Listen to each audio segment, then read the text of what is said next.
बिस्मिल्लाहिर्रहमानिर्रहीम। मैं हनीफ इमरान और आप देख रहे हैं यूट्यूब चैनल और फेसबुक पर जायज़ा।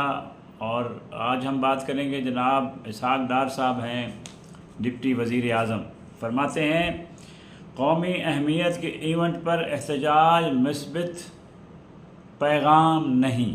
क्या बात है जनाब इसहाक डार साहब। अल्लाह के बंदे, 30 साल आप लोगों ने हुकूमत इस मुल्क पर अपनी मर्ज़ी की, जो आप लोगों ने सोचा वो कर दिया। कब्ज़ा करना था कर दिया, लूट मार करनी थी कर दी, और डॉलर का आप एक मखसूस अंदाज से गर्दन दबाकर आपने कहा मईशत बेहतर हो रही है, और आप जहाज़ में बैठे फ़रार हो गए। क्या बदकिस्मती है हमारे अखबारात की।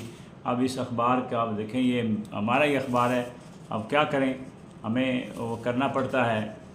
अब ये झूठ भी हमारे हिस्से में लिखा था, अब छापना पड़ता है अखबार, क्या करें, उसके पेट के लिए तो बहुत कुछ करना है। अब अंदाज़ा लगाएं, जो बंदा भगोड़ा है, मुल्क छोड़कर भाग गया, वो हमें बता रहा है कि जनाब ये मुस्बत कदम नहीं है। मुझे ये बताइए, जो PDM की हुकूमत है, आपका जो जुड़वा भाई आसिफ अली जरदारी जो सिंध में हमारी बेटी के साथ किया आप लोगों ने, क्या ये राजा दाहिर का दौर आ गया है? इसके लिए मोहम्मद बिन कासिम और अब्दुल्ला बिन ज़ुबैर को आना पड़ेगा। कब्रों से उठ के खुदा का खौफ करें। आप आवाम की खिदमत के लिए वोट लेते हैं, उस पर्ची की ताकत का इस्तेमाल करके इक़्तिदार में पहुंचते हैं। जब आप इक़्तिदार मिल जाता है तो आंखें ऐसे फेरते हैं जैसे आप इस कौम को जानते नहीं। इसी कौम से आपको पहले खुशबू आती है जब आप वोट मांगने जाते हैं, फिर आपको इस कौम से बदबू आती है। हाथ मिलाना पसंद नहीं करते आप लोग, और आप कह रहे हैं कि जनाब मुस्बित कदम नहीं है। कौम का कख रख दिया आपने, हमारे चादर चार दीवारियों का तकद्दुस बमाल कर दिया आप लोगों ने। कौन सा घर है पाकिस्तान का जहाँ पुलिस नहीं घुसेड़ी आपने अपने सिर्फ मफाद की खातिर? अगर एहतजाज कर रहे हैं, बात कर रहे हैं, तो ऐसा मत करें। आप जाएं, उसके पास चले जाएं, बैठ जाएं, उसे कहा जनाब ये 2-4 दिन के लिए, वो भी इंसान है, मान जाएगा बात। लेकिन आप एक पार्टी के लीडर को, साबका वज़ीर आज़म को, और हमारे दुनिया भर के जितने यहाँ मज़ाहिब के लोग हैं, जितनी कौमें उससे प्यार करती हैं, उसको इज़्ज़त देती हैं, उसकी इज़्ज़त है, तकरीम है, तहरीम है, आपने उसको उठा के जेल में बंद कर रखा है। तो करें बंद, कोई मसला नहीं, लेकिन कम से कम उसको मिलने दें, मुलाकात करने दें। जो इंसानियत देखें ना, इस तरह मत करें, तजलील मत करें, तहकीर मत करें। वो भी शख्स अपनी कौम के लिए खड़ा है और कौम उसके साथ खड़ी है, तो फिर किस बात का आपको दावा है कि जनाब ये मुस्बित कदम नहीं है? जो उस बच्ची को रोडों पे घसीटा गया है, इंसानियत की तजलील का आखिरी, मैं कहता हूँ ये बिल्कुल आखिरी जो गिरना था इंसान का, वो गिर के आप लोगों ने दिखा दिया इस सदी में। जहालत के दौर में तो अलग बात है ना, आपने चंगेज़ खान के भी रिकॉर्ड तोड़ दिए। खुदा का खौफ करें। अब आए बात हम करते हैं, जनाब हमारे वज़ीर ख़जाना साहब कहते हैं कि पाकिस्तान की मईशत बेहतरी की तरफ जा रही है। क्या बात है जनाब, ये भी झूठ हमारे खाते में लिखा था, आज सारे अखबारात में छपी पड़ी है।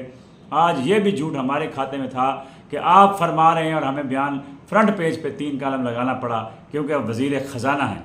यहाँ से आप ये ज़रा बताइए कि इन 2 सालों में हुआ क्या है? कितनी कंपनियाँ पाकिस्तान छोड़कर भाग गई हैं, और कितने हज़ार नहीं लाखों लोग बेरोज़गार हो गए हैं। सारा दिन मज़दूर मुख्तलिफ़ चाकों पर बैठे रहते हैं। अनारकली चले जाएं, मतलब लाहौर के किसी कोने में चले जाएं, पाकिस्तान के किसी कोने में चले जाएं, तो वहाँ मज़दूर सारा दिन इंतज़ार करते हैं कि कोई हमें आए और हमारे कोई दिहाड़ी लग जाए, बच्चों का रोज़गार हमें मिल जाए। खुदा का खौफ करें। ऐसा क्यों करते हैं आप लोग, जिससे यानी आप लोग हमारा मजाक उड़ाने का कोई मौका अपने हाथ से जाने नहीं देते।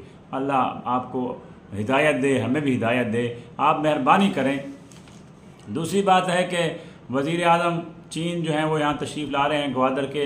ये खुशखबरी वाली बात है, तो ये मुझे पहले डिस्कस करनी चाहिए थी, लेकिन वो पहले जो दुख है वो पहले बांटना चाहिए। वो जो हमारी बेटी के साथ सिंध में हुआ, अल्लाह अलामान अल हफीज़, और पाकिस्तान पीपल्स पार्टी अवाम की पार्टी है, और बेनज़ीर का नाम डबो दिया है तूने बिलावल। कोई शर्म करो, कोई हया करो। ज़रदारी साहब मेहरबानी करो इस मुल्क पर, इस कौम पर। कितने अरसे से आप वहाँ हुक्मरान हैं। अगर कोई एहतजाज कर रही है बच्ची, तो उसको इस हद तक तहकीर करेंगे उसकी। अब आते हैं जनाब हम अपना चीन के वज़ीर आज़म यहाँ आ रहे हैं। ग्वादर के कुछ जो हैं खुशखबरियाँ हैं, वहाँ पे एयरपोर्ट का भी आगाज़ हो जाएगा और कोई मुनासिब, अभी ये देखें ये एक दावे हैं। अब मैं वक्त से पहले कुछ नहीं कहना चाहता। अल्लाह करे मेरे मुल्क में तरक्की हो और वहाँ ग्वादर अगर हमारा काम शुरू हो जाता है और उसका आगाज़ हो जाता है तो हमारे काफ़ी सारे दुख कम हो जाएंगे, बल्कि बहुत ज़्यादा कम हो जाएंगे। हमारे जो बलूचिस्तान के नौजवान हैं वो बाइज़्ज़त रोज़गार कमा सकेंगे और मेरे पाकिस्तान के जो यहाँ से भी हमारे मुख्तलिफ दूसरे सूबों से भी जाके लोग बाइज़्ज़त रोज़गार कमाएंगे इंशाअल्लाह। अल्लाह ताला आप सबको अपनी हिफ्ज़-ए-मान में रखे। आज का इतना ही काफ़ी है। वमा अलैना इल्लल बलागुल मुबीन।